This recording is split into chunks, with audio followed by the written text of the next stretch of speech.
Mi fa ricordare che nell'elaborazione della documentazione DOP noi abbiamo scritto delle poesie, devo dire delle belle poesie, per descrivere un territorio che è unico in Sicilia, non ce ne sono altri uguali.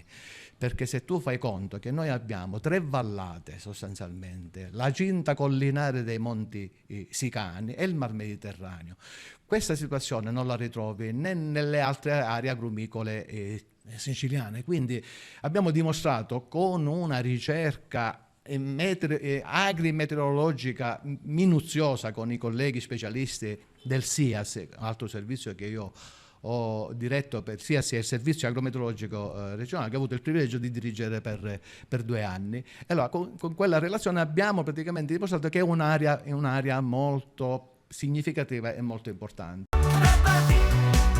Due domande,